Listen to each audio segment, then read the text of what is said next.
ఇది ఒకటే చెప్తే కనుక ఇది రాంగ్ అయిపోతుంది. యాక్చువల్గా ఏంటంటే ఇది రిచర్డ్ హారిసన్కి సంబంధించినటువంటి పుస్తకం కూడా స్టంప్డ్ అనే పుస్తకం ఉంది. 1999 నుంచి 2000 వరకు మన ఇండియన్ టీంకి సంబంధించిన కోచ్గా కూడా ఇతను వ్యవహరించడం జరిగింది. పద్మశ్రీ అవార్డు ఉంది. పద్మశ్రీ ఎప్పుడంటే 82లో ఇచ్చారు, 1982లో. పద్మభూషణ్ కూడా ఇచ్చింది 1991లో. ఐసీసీ హాల్ ఆఫ్ ఫేమ్ అని చెప్పి చాలా ప్రతిష్టాత్మకమైనటువంటి హాల్ ఆఫ్ ఫేమ్ అని చెప్పి ప్రతిష్టాత్మకమైన అవార్డు ఉంది 2010లో. ఈ అవార్డు కూడా సాధించినటువంటి వ్యక్తి ఎవరు అని అంటే longest coastal line in India అండి. తీరరేఖ ప్రాంతం భారతదేశంలో అత్యధికంగా అతిపెద్దది ఉన్నది ఇక్కడనే. మహాత్మా గాంధీ జన్మించినటువంటి పోర్ బందర్ కూడా ఇదే గుజరాత్లో ఉంది. సెబీ అని అంటామండి. ఇది ఎప్పుడు దీన్ని స్థాపించారని అంటే ఏప్రిల్. ఎందుకంటే సెబీ గురించి చాలా క్వశ్చన్స్ మనకు అడుగుతూ ఉంటారు కాబట్టి దీని గురించి ఇక్కడ నేను చెప్తున్నా, వార్తలు వచ్చినాయి. 1988లో దీన్ని స్థాపించడం జరిగింది. January 30, 1992 నుంచి దీని స్టాచ్యుటరీ స్టేటస్ వచ్చింది. అప్పటి నుంచే దీనికి చైర్మన్, మెంబర్స్ మొత్తం కూడా దీనికి చంపారణ్ సత్యాగ్రహంను మహాత్మా గాంధీ ఫస్ట్ మూమెంట్ మహాత్మా గాంధీ గారు చేసింది ఇక్కడ నుంచే అండి.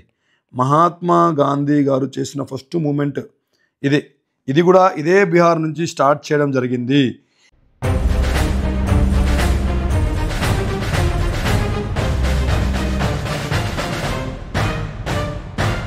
Good morning my dear aspirants, most welcome to Ayan institute YouTube channel. So daily current అఫైర్స్లో భాగంగా 27 మార్చి 2025కి సంబంధించినటువంటి very important questions MCQ and మీకు డెప్త్ అనాలిసిస్ కూడా నేను ఇక్కడ ఇస్తా ఉన్నా.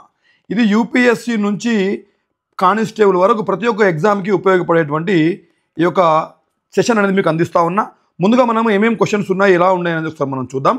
సో మీకు చూడండి ఒకసారి ఇక్కడ ఇంటర్నేషనల్ సంబంధించినటువంటి క్వశ్చన్స్ మనం ఇస్తూ ఉన్నాం. ఇక్కడ మనం చూసుకుంటే ఒకవేళ స్టంప్డ్ అనేటువంటి పుస్తకం సంబంధించినటువంటి అంశాలు మనం చూస్తాం. స్టంప్ అనేది ఒక పుస్తకం కాదు, 2 పుస్తకాలు ఉన్నాయి. అది ఎవరెవరికి సంబంధించిన పుస్తకాలు ఏంటనే చూద్దాం. డాక్టర్ రామ్ మనోహర్ రావు లోహియా సోషల్ జస్టిస్ అవార్డు కూడా ఇక్కడ మనకు ఇవాళ వార్తల్లో వచ్చింది. అదేవిధంగా భారత కొత్త ఆర్థిక కార్యదర్శికి సంబంధించినటువంటి వివరాలు మనం ఇక్కడ చూస్తాం.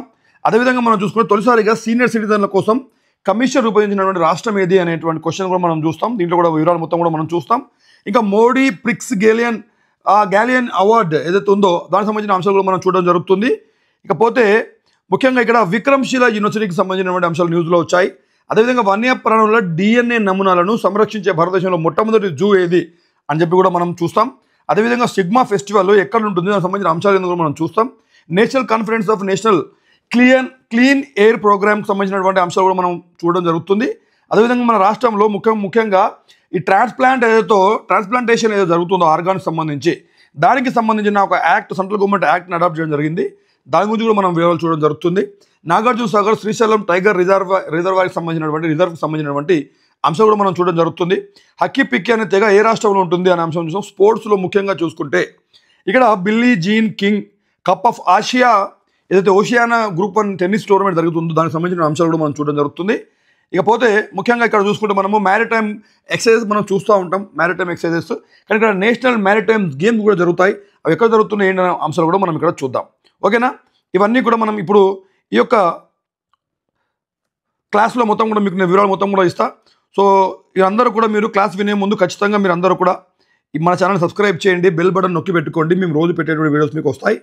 చాలా అంశాలు నేను కవర్ చేయబోతున్నా కాబట్టి స్లోగా నెమ్మదిగా ఏదో ఆన్లైన్ క్లాసులను అమ్ముకోవడానికి కరెంట్ అఫైర్స్ పెట్టేటట్టుగా ఒక 4-5 కరెంట్ అఫైర్స్ పెట్టిన పోవట్లే, చాలా అంశాలు నేను మీకు ఇక్కడ వివరిస్తా. ఓకేనా? చలో let us start our today's class. SI constable లేదా ఇతర ప్రభుత్వ ఉద్యోగాలు సాధించాలనే లక్ష్యం మీకుందా? అయితే అయాన్ ఇన్స్టిట్యూట్ మీ లక్ష్యాన్ని ఛేదించే సంస్థ. స్వయాన 5 ప్రభుత్వ ఉద్యోగాలు సాధించిన doctor Mohammed Anwar 2009 batch SI topper ఆధ్వర్యంలో 2 రాష్ట్రాల్లో మరెక్కడా లేని విధంగా 25 ఎకరాల క్యాంపస్ లో ఇంటెన్సివ్ కోచింగ్ ఇవ్వబడుతుంది. గత సంవత్సరం రాత పరీక్షల్లో స్టేట్ టాపర్, ఫిజికల్ ఈవెంట్స్ లో స్టేట్ టాపర్ సాధించడమే కాకుండా రాష్ట్రంలోని అత్యధిక ఉద్యోగాలు సాధించిన సంస్థ అయాన్. మా వద్ద సొంతంగా gym, library, special study halls for boys and girls, dietary menu, మంచి ఫుడ్, అదేవిధంగా ప్రశాంతమైన వాతావరణంలో ఈ క్యాంపస్ నిర్వహించబడింది. 2025 జాబ్ క్యాలెండర్ లో మీకంటూ ఒక ఉద్యోగం ప్రత్యేకంగా మీరు సాధించుకోవాలనుకుంటే వెంటనే మా అయాన్ పోలీస్ అకాడమీలో చేరండి. కొత్త బ్యాచ్లు, అడ్మిషన్లు జరుగుతున్నాయి.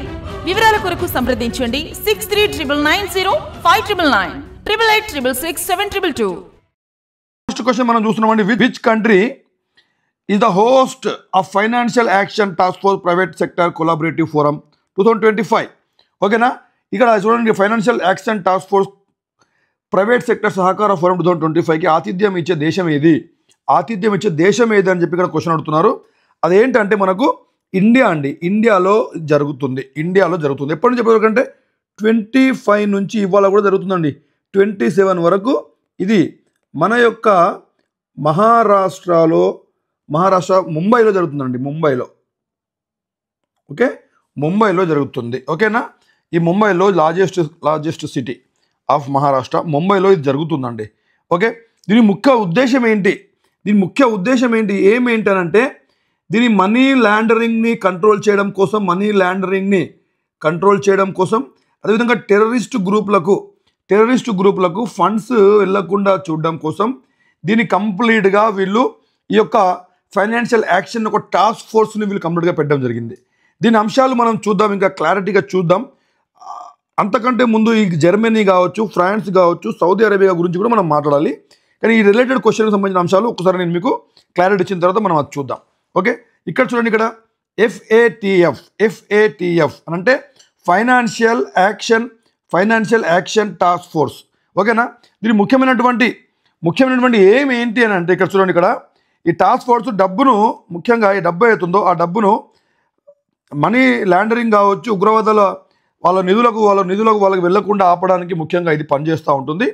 దీనికి సంబంధించినటువంటి ఈ యొక్క సంస్థ అవుతుందో ఇది 1989లో స్థాపించబడింది.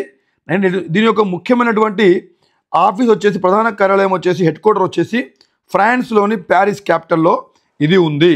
2001లో దాన్ని ఆదేశం వీటిని చేర్చడానికి విస్తరించింది. అదే G7 శిఖరాగ్ర సమావేశాలలో కూడా దీని గురించి చాలా చర్చలు జరిగాయి. కాబట్టి ఇప్పుడు ఇది వార్తల్లో ఉంది. ఓకేనా, అయితే ఇక్కడ మనం ఒకసారి చూద్దామండి. జర్మనీకి సంబంధించినటువంటి అంశాలు మనం చూస్తున్నప్పుడు ప్రతి ఒక్క ఎగ్జామ్లో అడిగేటువంటి మినిమం మన దేశాల గురించి వచ్చినప్పుడు మనకు మినిమం తెలియాల్సిన విషయాలు ఏంటంటే జర్మనీ యొక్క క్యాపిటల్ ఏంటి? జర్మనీ యొక్క క్యాపిటల్ వచ్చేసి బెర్లిన్. ఓకే, జర్మనీ యొక్క క్యాపిటల్ వచ్చేసి బెర్లిన్. ఇక్కడ మాట్లాడే లాంగ్వేజ్ ఏంటంటే జర్మన్ ఇక్కడ మాట్లాడతారు. ఇక్కడ కరెన్సీ ఏంటంటే ఇక్కడ యూరో అండి. యూరో వచ్చేసి దీని యొక్క కరెన్సీ. ఇక్కడ ముఖ్యంగా మనం ప్రెసిడెంట్ ఎవరు అని చూస్తే కనుక ఇక్కడ ప్రెసిడెంట్ వచ్చేసి ఫ్రాంక్ వాల్టెర్ వీరయ్య అనుకోండి, చిరంజీవికి సంబంధించిన పేరు గుర్తుపెట్టుకోండి. ఇక్కడ ఛాన్సలర్ PM ప్లేస్లో ఇక్కడ ఛాన్సలర్ ఉంటాడు. ఆ ఛాన్సలర్ ఎవరు అంటే ఓలాఫ్ షోల్జ్ ఇస్ ఛాన్సలర్ ఇక్కడ. ఓకేనా, ఇక దీని యొక్క ముఖ్యమైనటువంటి ఫైనాన్షియల్ యాక్షన్ టాస్క్ ఫోర్స్ యొక్క ముఖ్యమైనటువంటి హెడ్ క్వార్టర్ ఎక్కడ ఉందనంటే ప్యారిస్లో ఉంది. ఓకేనా, ప్యారిస్ దీని యొక్క క్యాపిటల్. ప్యారిస్కు సంబంధించినటువంటి కరెన్సీ కూడా యూరో ఉన్నాయండి. ఇక్కడ మాట్లాడే లాంగ్వేజ్ ఏంటంటే ఫ్రెంచ్ లాంగ్వేజ్ ఇక్కడ మాట్లాడతారు. ఇక్కడ ఏం మాట్లాడతారండి? ఇక్కడ ఫ్రెంచ్ లాంగ్వేజ్ ఇక్కడ మాట్లాడతారు. ఇక్కడ దీనికి సంబంధించిన ప్రెసిడెంట్ ఎవరు అని అంటే ప్రెసిడెంట్ వచ్చేసి ఇమాన్యుయల్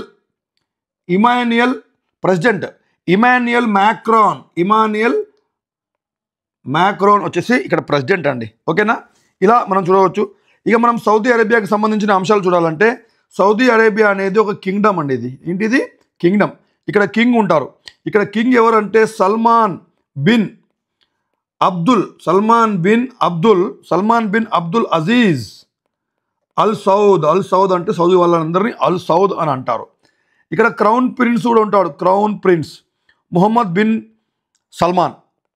క్రౌన్ ప్రిన్స్ పేరేంటి? Mohammed bin Salman. ఓకేనా, మొహమ్మద్ బిన్ సల్మాన్. ఓకే, ఇది దీనికి సంబంధించిన ముఖ్యంగా ఇంకా సౌదీ అరేబియాకి సంబంధించిన ఇంకేమైనా చూడాలనుకుంటే రియాద్ వచ్చేసి దీని యొక్క క్యాపిటల్.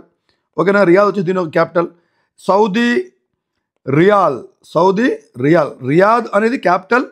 రియాల్ అనేది ఏదైతుందో ఇదేమో దానికి సంబంధించినటువంటి కరెన్సీ అండి. ఇది మనము దీనికి సంబంధించిన అంశాలు మనం చూసాం. ఓకే, మీకు వీడియోలు నచ్చినట్లయితే కనుక ఖచ్చితంగా లైక్ చేయండి, మీ ఫ్రెండ్స్ అండ్ ఫ్యామిలీ దీని గురించి తెలియపరచండి. ఓకే, సో నెక్స్ట్ క్వశ్చన్ చూస్తున్నాం మనం. స్టంప్డ్ అనేటువంటి question, stumped and autobiography is the memory of which Indian cricketer, ఓకేనా అని అడుగుతున్నారు. ఈ స్టంప్డ్ అనే ఆటోబయోగ్రఫీ అనే పుస్తకం ఏతుందో అది ఏ క్రికెటర్ జ్ఞాపకార్థం ఇది రూపొందించబడింది అని చెప్పి అడుగుతున్నారు. సో చాలామంది వేరే కరెంట్ అఫైర్స్ చూసిన వాళ్ళు ఏమనుకుంటారంటే డైరెక్ట్గా సయ్యద్ కిర్మానీ అని చెప్పి ఆన్సర్ చెప్పేస్తారు. కానీ ఇది ఒకటే చెప్తే కనుక ఇది రాంగ్ అయిపోతుంది. యాక్చువల్గా ఏంటంటే ఇది రిచర్డ్ హ్యారిసన్కి సంబంధించినటువంటి పుస్తకం కూడా స్టంప్డ్ అనే పుస్తకం ఉంది. ఈ రిచర్డ్ హ్యారిసన్ అనే అతను ఆస్ట్రేలియా అండ్ ఇంగ్లాండ్కి మధ్యలో ఎంపైర్గా ఈ దేశాలలో పనిచేసినటువంటి వ్యక్తి ఆయనే. ఈ కిర్మానీ ఏమో మన యొక్క ఇండియన్ క్రికెటర్. ఈ ఇండియన్ క్రికెటర్ 1983లో జరిగినటువంటి వరల్డ్ కప్ ఏతుందో ఈ వరల్డ్ కప్లో వికెట్ కీపర్గా పనిచేసినటువంటి వ్యక్తి కిర్మానీ. ఈయన యొక్క బయోగ్రఫీలో ఆయనకు సంబంధించినటువంటి జర్నీకి సంబంధించిన అంశాలు మొత్తం కూడా ఇక్కడ రాసుకోవడం జరిగింది. ఓకేనా. ఇక మనము ఈ ముఖ్యమైనటువంటి రిచర్డ్ హ్యారిసన్కి సంబంధించి చూడాలనుకుంటే ఈ ఆన్సర్ వచ్చేసి ఏమవుతుందంటే బి అండ్ సి దీని యొక్క ఆన్సర్ అవుతుందండి. బి అండ్ సి దీని యొక్క ఆన్సర్ అవుతుంది. ఓకేనా. దీంట్లో మనం ఇంకా ఏమైనా అంశాలు చూడాలనుకుంటే కపిల్ దేవ్కి సంబంధించిన అంశాలు చూడొచ్చండి. కపిల్ దేవ్ ఎవరు అని అంటే Kapil Dev world cup captain అండి. 1983 వరల్డ్ కప్కు సంబంధించినటువంటి వరల్డ్ కప్ క్యాప్టెన్ ఎవరు? కపిల్ దేవ్ అండి. ఇతను 1983 జింబాబ్వేలో ఆడినటువంటి మ్యాచ్లో 175 రన్స్ కొట్టాడండి. 175 రన్స్ కొట్టాడు. 138 బాల్స్లో 175 రన్స్ కొట్టి మనకు గెలిపేయడం జరిగింది. ఇతను ఇప్పటి వరకు ఉన్నటువంటి ఓన్లీ ఇతని పేరు మీద ఉన్న రికార్డ్ ఏంటంటే 5,000 రన్స్ చేశాడు. టెస్ట్ రన్స్ 5,000 రన్స్ చేశాడు. టెస్ట్ రన్స్ ఎన్ని చేశాడు? 5,000 రన్స్ టెస్ట్ రన్స్ చేశాడు ఈయన. ఓకేనా. అదేవిధంగా 1999 నుంచి 2000 వరకు మన ఇండియన్ టీంకి సంబంధించిన కోచ్గా కూడా ఇతను వ్యవహరించడం జరిగింది. కపిల్ దేవ్ సంబంధించిన అంశాలు చెప్తున్నా. అదేవిధంగా కపిల్ దేవ్కి వచ్చేసి మనకు పద్మశ్రీ ఉంది, పద్మశ్రీ అవార్డు ఉంది. పద్మశ్రీ ఎప్పుడంటే 82లో ఇచ్చారు, 1982లో. ఆ తర్వాత చూసుకుంటే పద్మభూషణ్ కూడా ఉంది. పద్మభూషణ్ కూడా ఇచ్చింది 1991లో, ఇది ఇవ్వడం జరిగింది. ఆ తర్వాత చూస్తుంటే ఐసీసీ హాల్ ఆఫ్ ఫేమ్ అని చెప్పి చాలా ప్రతిష్టాత్మకమైనటువంటి హాల్ ఆఫ్ ఫేమ్ అని చెప్పి ప్రతిష్టాత్మకమైన అవార్డు ఉంది 2010లో. ఈ అవార్డు కూడా సాధించినటువంటి వ్యక్తి ఎవరు అని అంటే మన యొక్క కపిల్ దేవ్. ఓకేనా. ఇదండి. ఇక దీనికి సంబంధించిన కొన్ని అంశాలు ఇంకా మనం ఏమైనా చూడాలనుకుంటే చూడండి. ఇప్పుడు ఇది కొంచెం లోతైన విశ్లేషణ మనం చేద్దాం. ఈ స్టంప్డ్ అనే పుస్తకం ఏతుందో మీకు కనబడేటువంటి ఈ స్టంప్డ్ అనే పుస్తకము సయ్యద్ కిర్మానీకి సంబంధించినటువంటి పుస్తకం. ఇది లైఫ్ బియాండ్ ద 22 yards అంటే వికెట్ కీపర్ కాబట్టి ఆ విధంగా ఆయనకు ఇవ్వడం జరిగింది. ఇతను ఎవరు? ఈయన 1983 క్రికెట్ ప్రపంచ కప్లో విజయంలో అతను కీలక పాత్ర పోషించాడు. స్టంప్స్ వెనుక అదేవిధంగా కీపర్గా మరియు బ్యాట్స్మెన్గా బాగా చేశాడంట. అతని యొక్క కెరీర్కి సంబంధించిన ఎత్తుపొలాలను దానికి సంబంధించిన వ్యక్తిగత అనుభవాలను ఇతను దీంట్లో పంచుకోవడం జరిగింది. ఓకే. అలా చూస్తే మనం ఈ పుస్తకం ఆయన ప్రయాణం దానికి సంబంధించిన అంశాలు మొత్తం కూడా సమగ్ర దృక్పథాన్ని ఆయన పాఠం రూపంలో ఇచ్చాడు. 2016లో భారత క్రికెట్ నియంత్రణ మండలి కిర్మానీకి సికే నాయుడు జీవిత సాఫల్య పురస్కారం కూడా సత్కరించింది. సికే నాయుడు జీవిత సాఫల్య పురస్కారంతో సత్కరించడం జరిగింది. ఓకే.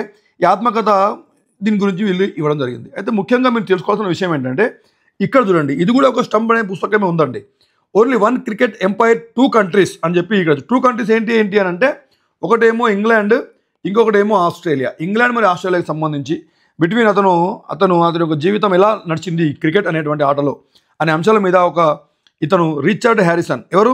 రిచర్డ్ హ్యారిసన్ అనే వ్యక్తి తన ఆత్మకథను రాసుకోవడం జరిగింది. ఇతను ఒక ఆస్ట్రేలియన్ క్రికెట్ ఔత్సాహికుడు ప్రయాణాన్ని విస్తరిస్తుంది. ఇతను క్రికెటరు, ఆ తర్వాత వికెట్ కీపర్ కూడా ఎంపైర్గా కూడా ఇతను మారడం జరిగింది. ముందుగా అతను ఆటగాడే, ఆ తర్వాత ఎంపైర్ అయ్యాడు. అయితే ఇతనికి సంబంధించినటువంటి ఈ యొక్క ఇంగ్లాండ్ మరియు ఆస్ట్రేలియా మధ్యలో ఇతను చేసినటువంటి ఎంపైరింగ్కి సంబంధించిన అంశాలన్నీ కూడా ఈ బుక్లో ఉన్నాయి. అంటే ఇప్పుడు వాళ్ళు ఎప్పుడైనా క్వశ్చన్ అడిగినప్పుడు మీకు ఇండియన్ క్రికెటర్కి సంబంధించినటువంటి స్టంప్ బుక్ అంటే ఇదే. అయితే ఇతని గురించి ఉంది సయ్యద్ కిర్మానీకి సంబంధించి. అదేవిధంగా ఎంపైర్కి సంబంధించిన బుక్ అంటే ఇది. మరి ఈ రెండింటిని గుర్తుపెట్టుకోవాలి. క్వశ్చన్ అడిగిన దాన్ని బట్టి మీరు ఆన్సర్ చేయాలి. చాలా అంశాలు నేను మీకు కవర్ చేద్దాం అనుకుంటున్నా. చాలా క్వశ్చన్ కూడా తీసుకొచ్చిన కాబట్టి కొంచెం ఫాస్ట్గా చేస్తూ ఉంటా. మీరు విని పాస్ చేసుకొని ఆన్సర్ రాసుకోండి. చెప్పే విధానం మీకు నచ్చినట్టయితే, అంశాలు ముఖ్యంగా విశ్లేషణ మీకు నచ్చినట్టయితే కనుక ఖచ్చితంగా లైక్ చేయండి. ఓకే. మరి చూద్దాం. ఇతనేమో సయ్యద్ కిర్మానీ ఎవరైతే ఉన్నారో మన ఇండియన్ క్రికెటరు. రిచర్డ్ వచ్చేసి ఎంపైర్, ఈయనేమో క్రికెటర్ వికెట్ కీపర్. అదేవిధంగా ఇక్కడ చూసుకుంటే ఈయన ఆడింది ముఖ్యమైనటువంటి మ్యాచ్ ఏంటంటే 1983 వరల్డ్ కప్. ఇతను ఇంగ్లాండ్ మరియు ఆస్ట్రేలియా మధ్యలో ఎంపైరింగ్ చేయడం జరిగింది. ఇదంతా కూడా మనం చూసినాం. ఇక్కడేమో ప్లేయర్కి సంబంధించిన వ్యూ ఆ యొక్క పుస్తకంలో ఉంది. ఇక్కడేమో ఎంపైర్కి సంబంధించిన వ్యూ అతను అఫిలియేట్ చేయడం జరిగింది. ఇక్కడ ఇండియన్ క్రికెట్ జర్నీ గురించి ఇతను చెప్పాడు. ఇతను ఇంగ్లాండ్ మరియు ఆస్ట్రేలియా మధ్యలో ఎంపైరింగ్ కల్చర్కి సంబంధించిన అంశాలతో ఆ బుక్లో ఉన్నాయి. ఇలా ఈ విధంగా మనం దీన్ని చూడవచ్చు. నెక్స్ట్ క్వశ్చన్ మనం చూద్దామండి. నెక్స్ట్ క్వశ్చన్ చూస్తున్నాం మనం. Who was the first recipient of doctor Ram Manohar Lohia social justice award in March 2025? ఓకేనా. ఇక్కడ ముఖ్యంగా మీకు తెలియాల్సిన పాయింట్ ఏంటంటే ఇక్కడ ఫస్ట్ అని అన్నాడు. అండ్ ఇక్కడ డాక్టర్ రామ్ మనోహర్ లోహియా అనేటువంటి వ్యక్తి ఎవరైతే ఉన్నారో ఇతను స్వాతంత్ర సమరయోధుడు అండి. స్వాతంత్ర సమరయోధుడు ఇతను. ఓకేనా. ఫ్రీడమ్ ఫైటర్ సోషల్ యాక్టివిస్ట్ కూడా, ఫ్రీడమ్ ఫైటర్ కూడా. వీరి యొక్క 115వ జయంతి సందర్భంగా మార్చ్ 21, 2025 మొట్టమొదటిసారి ఈ యొక్క అవార్డులను వీళ్ళు ఇవ్వడం జరుగుతుంది. ఇది ఎవరికి ఇచ్చారు, ఈ అవార్డు అనేది ఎవరికి దొరికింది అని అంటే ఇక్కడ చూడండి, ఆప్షన్ బి ఏదైతే ఉందో వకుల అనే పదం గుర్తుపెట్టుకోవాలి. వకుల భరణం కృష్ణ మనోహర్ రావు గారికి అవార్డు ఇవ్వడం జరిగింది. దీనికి సంబంధించిన కొన్ని అంశాలు మనం ఇక్కడ చూద్దాం. ఓకేనా. ఇక్కడ ముఖ్యంగా మనం చూసుకుంటే డాక్టర్ రామ్ మనోహర్ లోహియా అనే వ్యక్తి భారతదేశ స్వతంత్ర సమరయోధుడు, సోషల్ యాక్టివిస్ట్ కూడా. ఓకేనా. ఇది మార్చ్ 2025లోనే మొట్టమొదటిసారిగా ఈ అవార్డు ఇవ్వడం జరిగింది. ఎవరు ఇచ్చారు ఈ అవార్డు అని అంటే ఆదిలీలా ఫౌండేషన్. ఎక్కడ అని అంటే రాజా రామ్ మనోహర్ రాయ్ మెమోరియల్ హాల్, న్యూఢిల్లీలో ఈ అవార్డుని ప్రదానం చేయడం జరిగింది. ఓకేనా. ఇది ముఖ్యంగా దీనికి మనం గుర్తుపెట్టుకోవాల్సిన అంశాలు, గుర్తుపెట్టుకుంటే సరిపోతుంది. ఓకే. నెక్స్ట్ మనం క్వశ్చన్ చూస్తున్నామండి. Who has been appointed as the new finance secretary of India in March 2025? ఓకేనా. కొత్త ఆర్థిక కార్యదర్శిగా భారత ఆర్థిక కార్యదర్శిగా ఎవరు నియమితులయ్యారు అనేది ఇక్కడ క్వశ్చన్ అండి. ఆన్సర్ వచ్చేసి Ajay Seth is the answer. ఇతను మన యొక్క సెబీ ఉంది కదా, సెబీ ఏదైతే ఉందో ఈ సెబీకి 11వ చైర్పర్సన్గా వ్యవహరించినటువంటి వ్యక్తి ఎవరు అని అంటే అజయ్ సేత్. సెబీ అంటే ఏంటి? Security exchange board. ఇది security exchange board of India అని మనం ఏమంటామంటే సెబీ అని అంటామండి. ఇది ఎప్పుడు దీన్ని స్థాపించారని అంటే ఏప్రిల్. ఎందుకంటే సెబీ గురించి చాలా క్వశ్చన్స్ మనకు అడుగుతూ ఉంటారు కాబట్టి దీని గురించి ఇక్కడ నేను చెప్తున్నా, వార్తలు వచ్చినాయి. 1988లో దీన్ని స్థాపించడం జరిగింది. ఓకేనా. దీని స్టాచ్యుటరీ స్టేటస్ ఎప్పుడు వచ్చింది దీనికి అని అంటే January 30, 1992 నుంచి దీని ఈ యొక్క స్టాచ్యుటరీ స్టేటస్ వచ్చింది. అప్పటి నుంచే దీనికి చైర్మన్, మెంబర్స్ మొత్తం కూడా దీనికి 8 మంది మెంబర్స్ ఉంటారండి. దీనికి 8 మెంబర్స్ ఉంటారు. చైర్మన్ని ఈ 8 మెంబర్స్లో ముందుగా చైర్మన్ ఎవరైతే ఉంటారో ఈ చైర్మన్ని సెంట్రల్ గవర్నమెంట్ ఎన్నుకుంటుందండి. ఆ తర్వాత దీంట్లో ఒక ఆర్బీఐ మెంబర్ కూడా ఉంటారు. ఎవరు? ఆర్బీఐ మెంబర్ కూడా ఒకరు ఉంటారు. ఒకరేమో చైర్మన్ ఉంటారు. ఇద్దరేమో దీంట్లో యూనియన్ మినిస్టర్స్ ఉంటారు. ఎవరు? యూనియన్ మినిస్టర్లు దీంట్లో ఉంటారు ఇద్దరు. మిగతా 5 మందిని సెంట్రల్ గవర్నమెంటే ఎన్నుకుంటుంది. మిగతా 5గురిని కూడా ఎన్నుకోవడం జరుగుతుంది. 5, 2, 7 ఆర్బీఐ ఒక వ్యక్తి, 8 ఒక ఆయనేమో చైర్మన్. ఈ విధంగా 8 మంది సభ్యులకు సంబంధించినటువంటి ఇది ఒక వ్యవస్థ ఈ సెబీ. ఓకేనా. చలో నెక్స్ట్ క్వశ్చన్ మనం చూద్దామండి. మరి ఇతనికి సంబంధించి కొన్ని వివరాలు ఇక్కడ ఉన్నాయి. కర్ణాటక కేడర్కు చెందినటువంటి 1987 బ్యాచ్ ఐపీఎస్ అధికారి ఇతను 11వ చైర్పర్సన్గా వ్యవహరించడం జరిగింది. నరేంద్ర మోదీ అధ్యక్షతన క్యాబినెట్ నియామక మండలి కమిటీ వీరిని ఎన్నుకోవడం జరిగింది. ప్రస్తుతం ఇతను ఆర్థిక వివరాల శాఖ కార్యదర్శిగా ఉన్నారు. గతంలో రెవెన్యూ శాఖ అదనపు బాధ్యతలు కూడా ఇతనికి అప్పగించడం జరిగింది. ఆర్థిక మంత్రి నిర్మలా సీతారామన్ గారు ఎవరుతున్నారో ప్రాతినిధ్యం వహిస్తున్నటువంటి ఏడీబీ బోర్డు అవుతుందో ఆ బోర్డు గవర్నర్, ఆయన భారతదేశ ప్రత్యామ్నాయ గవర్నర్గా కూడా ఆ గవర్నర్గా దానికి సంబంధించినటువంటి ప్రత్యామ్నాయ గవర్నర్గా కూడా ఇతను పనిచేస్తున్నాడు. ఓకే. ఇది ఇతనికి సంబంధించినటువంటి కొన్ని వివరాలు. నెక్స్ట్ క్వశ్చన్ మనం చూద్దామండి. నెక్స్ట్ క్వశ్చన్ నెక్స్ట్ క్వశ్చన్ వచ్చి which state has become the first in India to pass a law creating a commission for senior citizens. Senior సిటిజన్కు సంబంధించినటువంటి ఒక కమిషన్ రూపొందించినటువంటి రాష్ట్రం ఏది అని క్వశ్చన్ అడుగుతున్నారండి. కేరళ అండి. దీని ఆన్సర్ వచ్చేసి ఏంటి? కేరళ వచ్చేసి దీని ఆన్సర్. కేరళ అని వచ్చిన వెంటనే కేరళ యొక్క క్యాపిటల్ ఏంటి?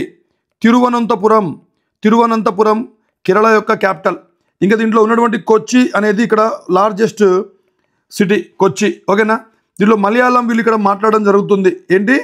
మలయాళం వీళ్ళు ఇక్కడ మాట్లాడతారు. ఇంకా పోతే ఇక్కడ ఇంకా మనం ఒక రాష్ట్రం గురించి మనం తెలుసుకోవాల్సిన విషయాలు ఏమేమి ఉంటాయండి? యానిమల్ ఏంటి? స్టేట్ యానిమల్ ఏంటి? ఇక్కడ elephant is the state animal దీనికి సంబంధించి.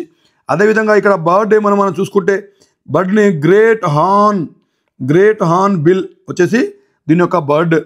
అదేవిధంగా ఇక్కడ ఫ్లవర్ వచ్చేసి golden shower is the flower. Tree వచ్చేసి గోల్డెన్ పామ్ వచ్చేసి దీని యొక్క ట్రీ. ఇలా ప్రతి రాష్ట్రం గురించి మనం తెలుసుకుంటూ ఉండాలి. ఎప్పుడైనా ఈ వివరాలు వచ్చినప్పుడు ప్రతి రాష్ట్రం గురించి తెలుసుకోవాలి. మనం గుజరాత్ గురించి కూడా చూద్దాం, మహారాష్ట్ర గురించి కూడా చూద్దాం, తెలంగాణ గురించి కూడా చూద్దాం. ముందుగా దీని యొక్క ఎక్స్ప్లెనేషన్ మనం చూద్దాం. భారతదేశంలో చట్టం ఆమోదించిన మొదటి రాష్ట్రం అండి ఇది. మొదటి రాష్ట్రం కేరళగా నిలిచింది. ఇదేంటి? సీనియర్ సిటిజన్స్ కమిషన్ ఏర్పాటు చేసింది. సీనియర్ సిటిజన్ సంబంధించిన కమిషన్ ఏర్పాటు చేసింది. పిల్లలే పట్టించుకుంటలేరు ఇవాళ రేపు. అలాంటిది కమిషన్ చాలా ఉపయోగకరంగా ఉంటుంది. ముఖ్యమంత్రి పినరయి విజయన్ ఎవరైతే ఉన్నారో ఈ చట్టాన్ని ప్రకటించారు. ఇది మార్చి 25న అమలులోకి వచ్చిందండి. మార్చి 25న ఇది అమల్లోకి వచ్చింది. మార్చి 20, 2025 ఇది అమల్లోకి వచ్చింది. దీని ముఖ్యమైనటువంటి దీని దృష్టి ఏంటంటే సీనియర్ సిటిజన్ యొక్క హక్కులు కావచ్చు, వాళ్ళ సంక్షేమం కావచ్చు, వాళ్ళ పునరావాసాలు ఏవైతే ఉన్నాయో వాటిని రక్షించడం కోసం ఇది చేయడం జరిగింది. వృద్ధుల సంక్షేమంలో కేరళ మొదటి స్థానంలో ఉందండి. వృద్ధుల సంక్షేమంలో కేరళ మొదటి స్థానంలో ఉంది. ఓకేనా. అదేవిధంగా కేరళ రాష్ట్ర సీనియర్ సిటిజన్ కమిషన్ బిల్లును ఆమోదించిన కేరళ శాసనసభలో దీని ఆమోదం పొందడం జరిగింది. కమిషన్ యొక్క ముఖ్య లక్షణం ఏంది? ఇంతకుముందు చెప్పుకున్నట్టు మనము సంక్షేమం, భద్రత మరియు పునరావాసం. ఓకేనా. మరి బ్యాక్ వద్దాం. మనం కొంచెం టైం పడుతుంది కానీ మనం కొంచెం చెప్పాలి. ఎందుకంటే ఇక్కడ గుజరాత్ ఇవాళ మనం చూసుకుంటే కనుక గుజరాత్ అనేది చాలా ముందుకు దూసుకొని పోతుంది. గుజరాత్కి మన పిఎం గారు కూడా మంచి నిధులు ఇస్తున్నారు. ఇక్కడ గుజరాత్ గురించి మనం ముందుగా ఒకసారి గుజరాత్ రాగానే మనం గుర్తుపెట్టుకోవాల్సిన ముఖ్యమైనటువంటి అంశం ఏముంటుందంటే ఇది గుజరాత్కి లాంగెస్ట్ తీరరేఖ ప్రాంతం అండి. Coastal line longest coastal line in India అండి. తీరరేఖ ప్రాంతం భారతదేశంలో అత్యధికంగా అతిపెద్దది ఉన్నది ఇక్కడనే. ఓకేనా. అదేవిధంగా Rann of Kutch white desert కూడా ఇక్కడనే ఉంటుంది. ముఖ్యంగా ఇంకా అంతకంటే ముఖ్యమైన పాయింట్ ఏంటంటే మన మహాత్మా గాంధీ జన్మించినటువంటి పోర్బందర్ కూడా ఇదే గుజరాత్లో ఉంది. సబర్మతి ఆశ్రమం కూడా ఇదే గుజరాత్లో ఉంది. అది భారతదేశ స్వతంత్ర సమరయోధంలో ఒక కీ రోల్ అందించినటువంటి ఆశ్రమం ఇది, సబర్మతి ఆశ్రమం. ఇది కూడా ఇక్కడనే ఉంది. ఓకేనా. ద్వారకా ఇప్పుడు యాన్షియంట్ సిటీ ఆఫ్ కృష్ణ ఇది. ఓకేనా. ఇది కృష్ణాకు సంబంధించినటువంటి యాన్షియంట్ సిటీ, ఇది కూడా అక్కడనే ఉంది. ఓకేనా. అయితే ఇక్కడ ఇంకా మనం చూసుకుంటే గుజరాత్ సంబంధించినటువంటి అంశాలు మనం చూడాలనుకుంటే క్యాపిటల్ ఏంటి? గాంధీనగర్. గుజరాత్ యొక్క క్యాపిటల్ గాంధీనగర్. ఇక్కడ గుజరాతీ మాట్లాడడం జరుగుతుంది. ఓకేనా. గుజరాతీ ఇక్కడ మాట్లాడతారు. ఇక్కడ ఏసియాటిక్ లయన్ వచ్చేసి దీని యొక్క యానిమల్. చెప్పుకుంటూ పోతున్నాను, ఇక్కడ రావడానికి ప్లేస్ కూడా సరిపోతలేదు. ఓకేనా. ఫ్లెమింగో వచ్చేసి దీని బర్డ్ ఏంటి? ఫ్లెమింగో వచ్చేసి దీని యొక్క బర్డ్. మీరు రివర్స్ చేసుకొని కావాలంటే చూసుకోండి. ఫ్లెమింగో దీని యొక్క బర్డ్. ట్రీ ఏంటంటే బన్యాన్ అనేది దీని యొక్క స్టేట్ ట్రీ. ఈ విధంగా మనం చూసుకోవచ్చు. ఇది 6th లార్జెస్ట్ స్టేట్ అండి. ఇది 6th largest state in India ఇది. ఓకేనా. దీని యొక్క స్థాపితం ఎప్పుడు జరిగిందంటే 1960 మే 1లో ఇది జరిగింది. నిజం చెప్పాలంటే ఈ గుజరాత్ అండ్ మహారాష్ట్ర రెండింటి కూడా సేమ్ అండి. 1960 ఇది ఎక్కడి నుంచి విడిపోయింది ఇది అని అంటే బొంబాయి నుంచి విడిపోయారు. బొంబాయి ప్రావిన్స్ నుంచి ఈ మహారాష్ట్ర అండ్ ఈ గుజరాత్ ఈ రెండు కూడా 1960 మే 1న విడిపోయి 2 రాష్ట్రాలుగా ఇవి విడిపోవడం జరిగింది. ఇక్కడ గిర్ నేషనల్ పార్క్ కూడా ఇక్కడనే ఉంది. ఏంటి? Gir national park. ఇలా చెప్పుకుంటూ పోతే నేను ఇంకా చాలా చెప్పవచ్చు. దీంట్లో మహారాష్ట్రకు సంబంధించి నేను కూడా చెప్పవచ్చు. దాని యొక్క ట్రీ వచ్చి మ్యాంగో ట్రీ, దాని యొక్క ట్రీ వచ్చేసి ఫుటెడ్ గ్రీన్ పీజియన్, ఎల్లో ఫుటెడ్ పీజియన్ మహారాష్ట్రకు సంబంధించి. ముంబై వచ్చేసి దీని యొక్క క్యాపిటల్. ఇలా మనం చాలా విషయాలు చెప్పుకోవచ్చు. నేను మీకు ఒక్కొక్కటిగా చెప్పడానికి చాలా టైం పడుతుంది కాబట్టి ఈ విధంగా మనం చదవాలని మీకు గుర్తు చేస్తున్నా. ఓకేనా? చలో మరి నెక్స్ట్ క్వశ్చన్ మనం చూద్దాం. తెలంగాణ గురించి మన అందరికీ ఆల్రెడీ తెలుసు. తెలంగాణకు సంబంధించిన సపరేట్ అంశాలు కూడా మీకు చాలా చెప్తా. ఇక్కడ కాళేశ్వరం ఏతుందో ఇది lift irrigation, world largest lift irrigation మనకు ఇక్కడ ఉందండి. ఏంటి అది? కాళేశ్వరం. దీని గురించి మనం నిజంగా చెప్పుకోవాల్సిన అవసరమే ఉంది. అదేవిధంగా నాగార్జున ఏదైతే ఇక్కడ నాగార్జున మ్యాసరీ డ్యామ్ ఏదైతుందో ఈ డ్యామ్ కూడా లార్జెస్ట్ డ్యామ్ అండి. ఇది కూడా లార్జెస్ట్ డ్యామ్, అతిపెద్ద డ్యామ్ ఇది. ఓకేనా? ఇక్కడ యునెస్కో రామప్పకు సంబంధించి అంటే మన కాంపిటేటివ్ పరంగా చూసుకుంటే రామప్ప యునెస్కో సైట్ అండి. ఇక్కడ రామప్ప వచ్చేసి యునెస్కో సైట్. అదేవిధంగా ఇదే మన తెలంగాణలోనే ప్రపంచంలోనే అత్యధికంగా వ్యాక్సిన్ ప్రొడక్షన్ ప్రపంచంలో అత్యధికంగా మన తెలంగాణలో జరుగుతుంది. ఓకేనా? ఇకపోతే తెలంగాణకు సంబంధించిన పాలపిట్ట వచ్చేసి దీని యొక్క తెలంగాణకు సంబంధించి మనం ఇక్కడ రాస్తా చూడండి. తెలంగాణకు సంబంధించి పాలపిట్ట ఇండియన్ రోలర్ అని అంటారు. ఇదేమో దీని యొక్క బర్డ్, స్టేట్ బర్డ్. ఫ్లవర్ వచ్చేసి దీని యొక్క ఫ్లవర్ తెలంగాణకు సంబంధించినటువంటి ఫ్లవర్ ఒకసారి మనం చూసుకున్నట్టయితే తెలంగాణకు సంబంధించినటువంటి ఫ్లవర్ చూసుకున్నదంటే టానిస్ క్యాషియా, తంగేడు పువ్వు అంటాం కదా, అదే తంగేడు పువ్వు దీని యొక్క ఫ్లవర్. ఓకేనా? తంగేడు పువ్వు. ట్రీ వచ్చేసి జమ్మి చెట్టు అండి. ఇక్కడ జమ్మి చెట్టు వచ్చేసి దీని యొక్క మన యొక్క తెలంగాణకు సంబంధించినటువంటి స్టేట్ ట్రీ జమ్మి చెట్టు. ఈ విధంగా మనం చదువుకుంటూ పోతే చాలా చదువుకుంది. ఇది ఇదేంటంటే ఇది యంగెస్ట్ స్టేట్ అండి. ఇది యంగెస్ట్ స్టేట్. ఎప్పుడు ఫామ్ అయింది స్టేట్? ఇది స్టేట్ ఫామ్ అయిన డేట్ ఎప్పుడు అంటే జూన్ 2, 2014 ఇది మనకు ఈ స్టేట్ అనేది ఫామ్ కావడం జరిగింది. ఇలా మనం చదువుకుంటూ పోవచ్చు. మహారాష్ట్రకు సంబంధించిన కూడా వివరాలు మనం మహారాష్ట్ర, గుజరాత్ రెండు ఒకటిసారి ఎస్టాబ్లిష్ అయినాయి. అయితే కేరళ వచ్చేసి నవంబర్ 1, 1956 ఇది స్థాపించడం జరిగింది. ఈ విధంగా మనం చాలా అంశాలు కూడా చూసుకోవచ్చు. ఇదంతా కూడా ఆల్రెడీ మనం చూసాం. నెక్స్ట్ క్వశ్చన్ చూసుకుందాం. What is the Modi Prix Galien India award presented for? ఇక్కడ చూడండి, ఈ అవార్డు ఏంటి అని అంటే ఇది Modi Prix Galien India award దేనికి ప్రదానం చేస్తారంటే innovation in life sciences and advancement అండి. లైఫ్ సైన్స్ అండ్ అడ్వాన్స్మెంట్ దాంట్లో దీన్ని ఒక నోబుల్ బహుమతిలాగా చూస్తారు. దీన్ని ఏ విధంగా చూస్తారు? ఒక నోబుల్ బహుమతిలాగా దీన్ని చూస్తారు. అయితే ఇక్కడ మోడీ అని ఉంది కదా సార్ అని మీరు అంటారు. కానీ ఇది మోడీ కంటే ముందు ప్రపంచవ్యాప్తంగా ఈ అవార్డు ఉంది. ప్రిక్స్ గ్యాలియన్ అవార్డు అని చెప్పి ప్రపంచవ్యాప్తంగా ఇది ఇవ్వబడుతుంది. మన భారతదేశంలో ప్రత్యేకంగా ఇవ్వడానికి దీనికి Modi Prix Galien India award అని చెప్పి దీన్ని పెట్టడం జరిగింది. 2024 నుంచి మన భారతదేశంలో దీన్ని ఇస్తున్నారు. దీనికి సంబంధించిన కొన్ని అంశాలు మనం చూద్దాం. ఓకేనా? దీన్ని ముఖ్యంగా ఇక్కడ చూడండి. 1970 అండి. 1970లో ఫ్రెంచ్ ఫార్మసిస్ట్ రోలాండ్ మొహల్ స్థాపించిన అసలు ప్రిక్స్ గ్యాలియన్ అవార్డులు వైద్య పరిశోధన మరియు ఆవిష్కరణలకు అత్యుత్తమ విజయాలను గుర్తించడానికి సృష్టించబడ్డాయండి. ఓకేనా? వైద్య పరిశోధనలు, ఆవిష్కరణలకు సంబంధించినటువంటిది. ఓకేనా? వైద్యశాస్త్రం ఆధునిక ఫార్మాకాలజీలో ప్రముఖ వ్యక్తి అయినటువంటి గ్యాలెన్ ఎవరుతున్నారో ఈ గ్యాలియన్ పేరు మీదనే ఈ అవార్డులు తరచుగా బయోఫార్మస్యూటికల్ పరిశోధకులకు నోబెల్ బహుమతికి సమానమైనటువంటి పరిగణిస్తాయి. మోడీ ప్రిక్స్ గ్యాలియన్ ఇండియా అవార్డు ఎప్పటి నుంచి స్టార్ట్ చేశారనంటే 2024 నుంచి గ్యాలియన్ ఫౌండేషన్ మరియు దాని అధ్యక్షుడు సతీష్ కుమార్ మోడీ నేతృత్వంలో గ్యాలియన్ ఫౌండేషన్ అని పెట్టి దాని అధ్యక్షుడు ఎవరైతే ఉన్నారో ఆ సతీష్ కుమార్ మోడీ నేతృత్వంలో గుజర్మాల్ మోడీ సైన్స్ ఫౌండేషన్ సహకారంతో ఈ యొక్క అవార్డులను అనేది ప్రారంభించడం జరిగింది. మోడీ ప్రిక్స్ గ్యాలియన్ ఇండియా అవార్డులు ప్రవేశపెట్టారు. వీళ్ళు భారతదేశంలో సేమ్ లైఫ్ సైన్సెస్ మరియు ఆవిష్కరణలు ప్రోత్సహించడం కోసం ఈ యొక్క అవార్డు అనేది పనిచేస్తూ ఉంది. రైట్. ఇక అవార్డులకు సంబంధించినటువంటి రంగాలు ఏమేమి ఉన్నాయో చూడండి. ఉత్తమ బయోటెక్నాలజీ ఉత్తమ ఉత్పత్తి ఇక్కడ ఉంది. అరుదైనటువంటి వ్యాధులు ఉత్తమ ఉత్పత్తి ఉంది. అదేవిధంగా ఇక్కడ డిజిటల్ హెల్ప్ సొల్యూషన్ కూడా ఇక్కడ ఉంది, ఉత్తమ స్టార్టప్స్ కూడా ఇక్కడ ఉన్నాయి. అదేవిధంగా ఈ జీవ వర్గాల శాస్త్రాలలో బయోటెక్నికల్ పరిమాణాలను, వినూత్న డిజిటల్ ఆరోగ్య పరిష్కారాలను ప్రముఖంగా హైలైట్ చేస్తున్నాయి ఇవి. అయితే ప్రాముఖ్యత ఏంటి, మోడీ గ్యాలెన్ సంబంధించి ఇవన్నీ కూడా మనం వివరాలు చూడడం జరిగింది. నెక్స్ట్ ఇంకా మనం చూసుకుంటే ఈ గ్యాలియన్ ఫౌండేషన్కి సంబంధించి రీసెంట్ అవార్డ్స్ ఏవైతే అనౌన్స్ అయ్యాయో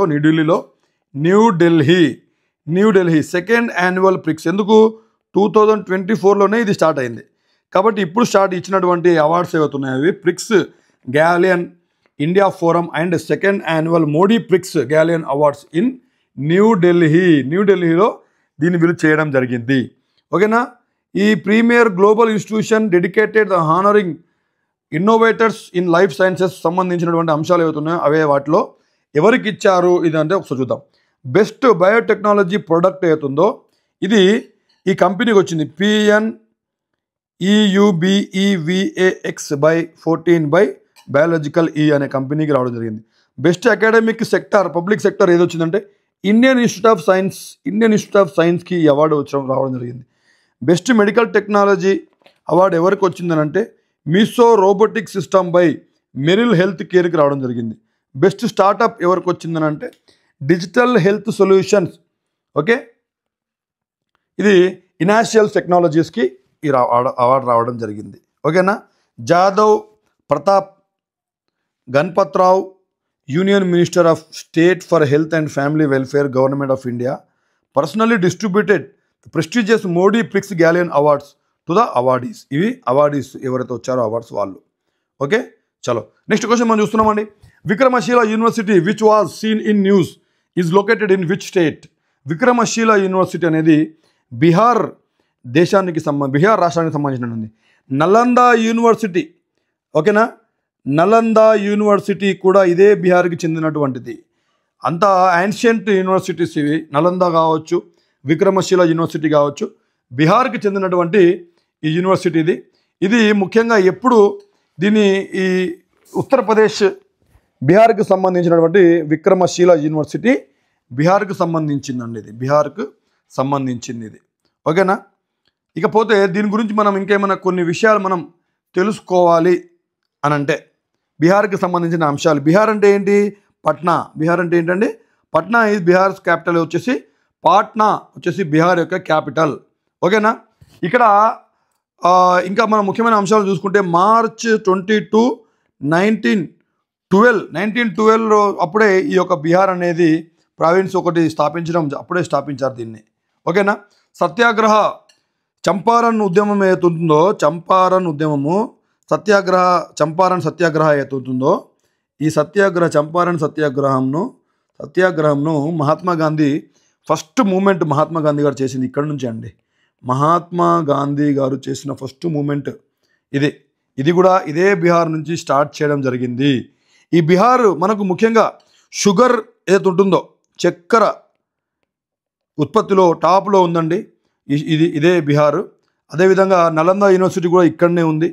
ఓకేనా. మౌర్యులు అదేవిధంగా గుప్తులు ఇక్కడ నుంచే పరిపాలించడం జరిగింది. బీహార్కు చాలా మంచి బ్యాక్గ్రౌండ్ ఉంది. ఓకేనా. సో అట్లా మనం చూసుకోవచ్చు. ఉత్తరప్రదేశ్ గురించి మనం చూసుకుంటే లక్నో వచ్చేసి ఉత్తరప్రదేశ్ యొక్క క్యాపిటల్ ఏంటండి? లక్నో. ఉత్తరప్రదేశ్ క్యాపిటల్ వచ్చేసి లక్నో. ఓకే. ఉత్తరప్రదేశ్ క్యాపిటల్ వచ్చేసి లక్నో. ఇక్కడ మాట్లాడే భాష ఏంటి? హిందీ. ఇకపోతే ఇక్కడ ఉన్నటువంటి ఆ యానిమల్ ఏంటి అని అంటే యానిమల్ వచ్చేసి స్వాంప్ డీర్ అండి. స్వాంప్ డీర్ అంటే ఏమంటారు అంటే దాన్ని బారాసింగి అంటారు. బారాసింగి సల్మాన్ ఖాన్ ఏదైతే డీర్ను చంపాడో దీనికి సంబంధించి అయితే ఆయన మీద అది జరుగుతుందో అదే ఇది. ఓకేనా. ఓకే. ఇక్కడ బర్డ్ వచ్చేసి సరస్ క్రేన్ వచ్చేసి ఇక్కడ స్టేట్ బర్డ్ వచ్చి సరస్ క్రేన్. ఇది ఉత్తరప్రదేశ్ సంబంధించిన అంశాలు మనం చూస్తున్నాం. అశోక ట్రీ వచ్చేసి దీని స్టేట్ ట్రీ.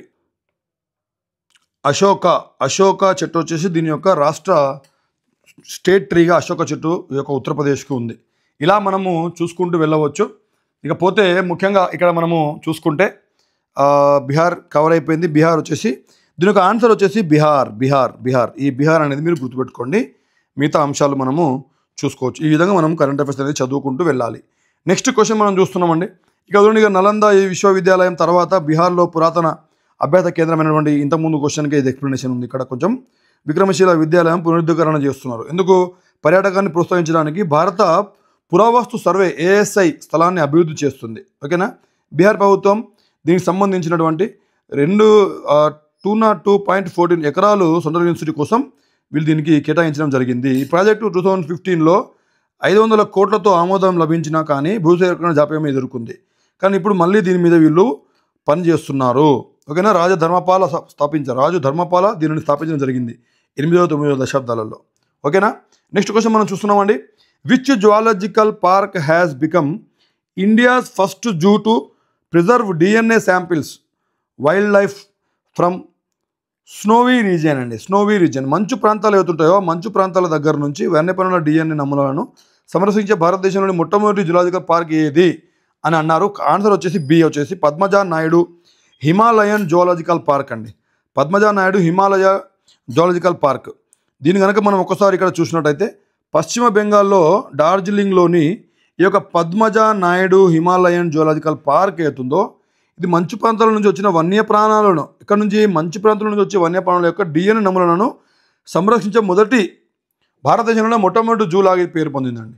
DNA సంరక్షణ Hyderabad centre for cellular and molecular biology సహకారంతో క్రయోజెనిక్ ప్రిజర్వేషన్ ఇనిషియేటివ్లో భాగంగా ఈ యొక్క DNAని వీళ్ళు సంరక్షించడం జరుగుతుంది. ఓకేనా? ముఖ్యంగా మనం ఇక్కడ చూసుకుంటే ఈ అంతరించిపోతున్నటువంటి జాతులను సంరక్షించడానికి దాన్ని పరిరక్షించడానికి ఈ యొక్క ఇనిషియేటివ్ తీసుకోవడం జరిగింది. పద్మజా నాయుడు జువాలజికల్ పార్క్ ఏతుందో PNHJP అంటే భారతదేశంలో అత్యంత ఎత్తైన జువాలజికల్ పార్క్ ఇది. ఏంటిది? అత్యంత ఎత్తైన జువాలజికల్ పార్క్ ఇది. అత్యంత ఎత్తైన జువాలజికల్ పార్క్. ఓకేనా? ఇది మంచు చిరుత మరియు ఎర్ర పండాల సంరక్షణ కార్యక్రమాలు కూడా చేస్తూ ఉంటుంది. ఓకే, నెక్స్ట్ క్వశ్చన్ మనం చూద్దామండి. మరి సిగ్మా festival is mainly celebrated in which state? సిగ్మే అనే ఫెస్టివల్ అనేది ఏ స్టేట్లో దీన్ని జరుపుకుంటారు అని క్వశ్చన్ అండి. దీని ఆన్సర్ వచ్చేసి Goa. Goa is the answer. ఇక్కడ చూడండి, ఇక్కడ గోవా మార్చి 15 నుంచి మార్చి 29 వరకు ఇంకా నడుస్తుంది. ఇప్పుడు మనకు ఈ సిగ్మా ఉత్సవాన్ని జరుపుకుంటుంది. 2 వారాల పాటు జరిగే ఈ సాంస్కృతిక కార్యక్రమం ఏతుందో కొంకన్ ప్రాంతంలోని వసంతకాలం రాకను సూచిస్తుందండి. ఓకేనా? రంగురంగుల కవాతులు, జానపద నృత్యాలు ఇవన్నీ ఇక్కడ మీరు చూస్తున్నారు. ఇక్కడ వీళ్ళు చేయడం జరుగుతుంది.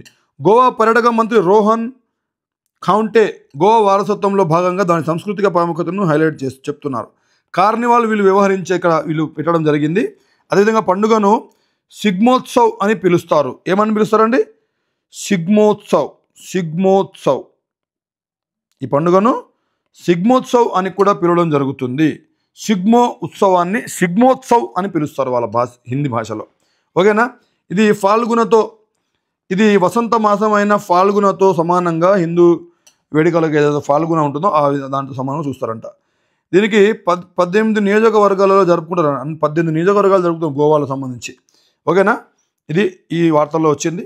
మరి national conference on national clean air programme NCAP was recently held in which city of Uttar Pradesh? దీని ఆన్సర్ వచ్చేసి గోరఖ్పూర్. ఏంటండి? Gorakhpur is the answer for this question. ఓకేనా? ఉత్తరప్రదేశ్కి సంబంధించిన అంశాలు మనం చూస్తాం. ఇంతకుముందు చూసినాం.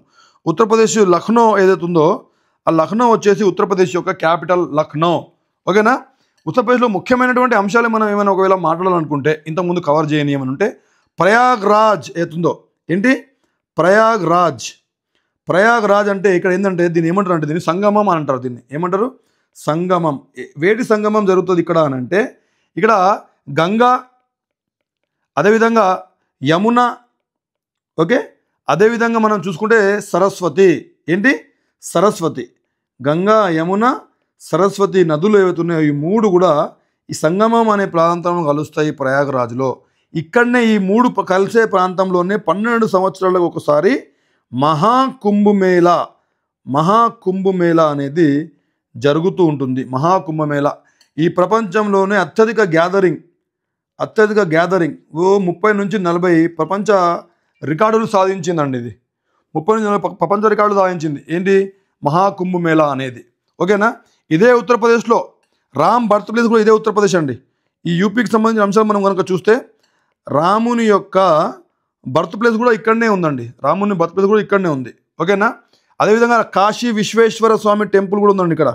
కాశీ విశ్వేశ్వర స్వామి టెంపుల్ ఏంటి తెలుసా? ఇది 12 జ్యోతిర్లింగాలలో ఒకటండి. ఇది 12 జ్యోతిర్లింగాలలో ఇది ఒకటి. 12 జ్యోతిర్లింగాలలో ఇది ఒకటి. అర్థమవుతుందా? అదేవిధంగా ఇదేమో యూపీ అనేది 4వ అతిపెద్ద రాష్ట్రం. 4వ అతిపెద్ద రాష్ట్రం విస్తీర్ణ పరంగా. ఇది యూపీకి సంబంధించిన కొన్ని అంశాలు మనం ఇలా చూసుకుంటూ పోతే చాలా చేయవచ్చు. ముఖ్యంగా ఇక్కడ ఉత్తరప్రదేశ్లోని గోరఖ్పూర్లో జాతీయ క్లీన్ ఎయిర్ ప్రోగ్రామ్ ఏతుందో సమావేశం అక్కడ జరిగింది.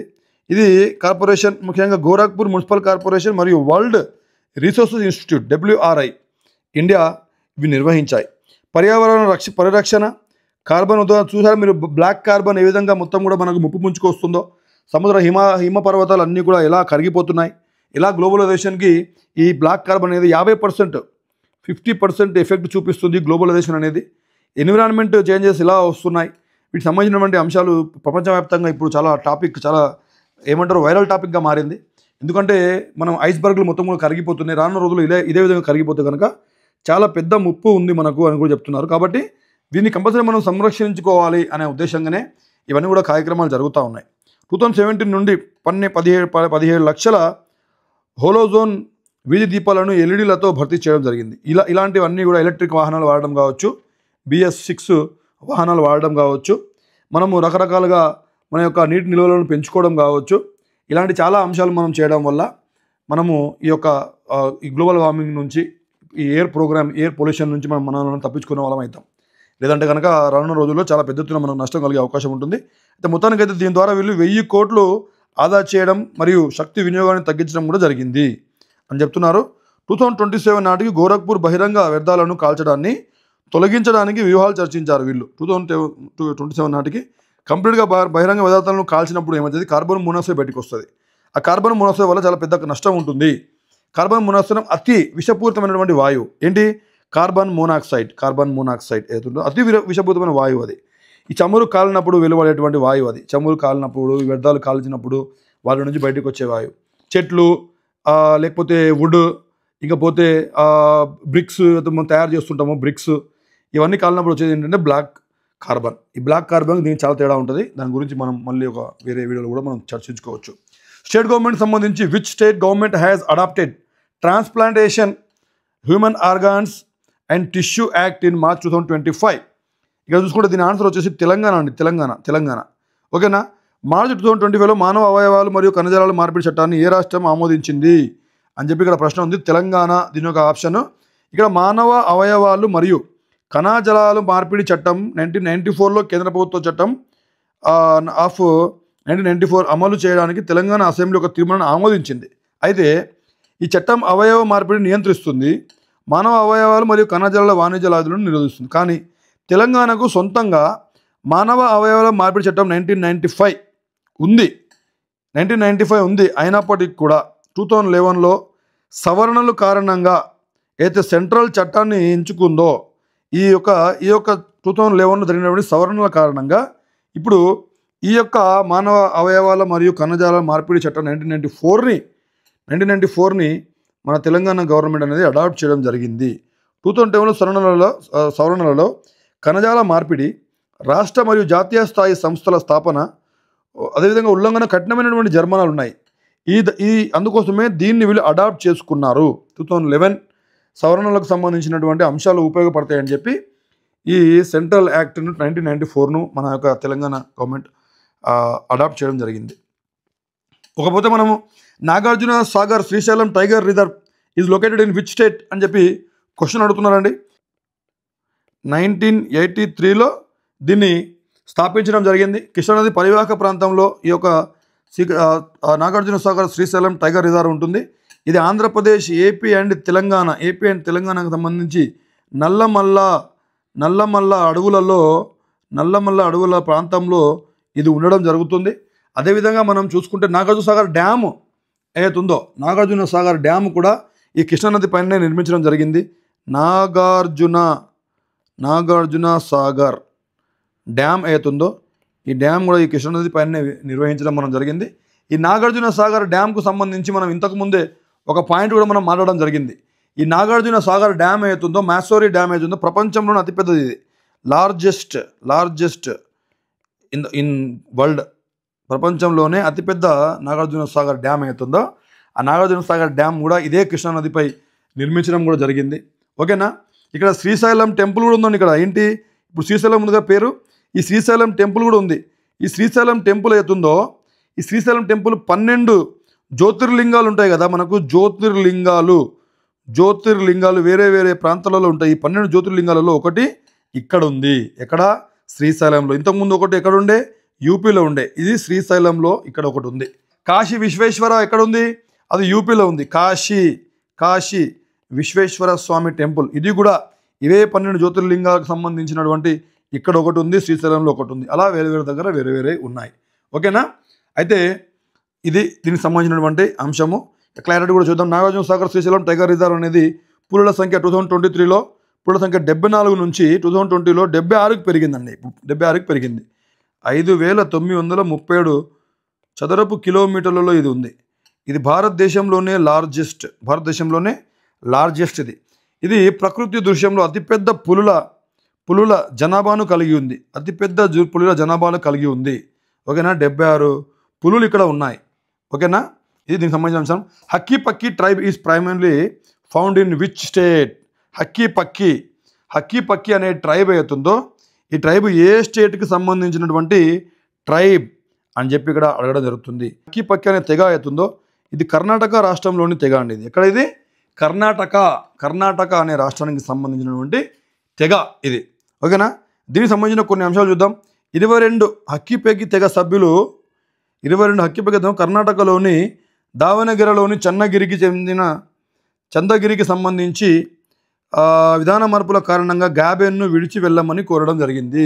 మీరు గ్యాబెన్ను విడిచి వెళ్తే మేము మీకు డిఫమేషన్ ఏమైనా ఇస్తామని చెప్పి కూడా చెప్పడం జరుగుతుంది. అయితే వీళ్ళు హక్కీ పక్కీలు మాత్రం సాంప్రదాయకంగా పక్షులు పట్టేవాళ్ళు. వీరు వేటగాళ్ళు అని పిలువబడే వీళ్ళు సంచార తెగ. ఇది కర్ణాటకలోని ప్రధాన గిరిజన వర్గాలలో ఒకరు వీళ్ళు. అయితే పశ్చిమ మరియు దక్షిణ భారతదేశంలో కూడా వీళ్ళు నివసిస్తూ ఉంటారు.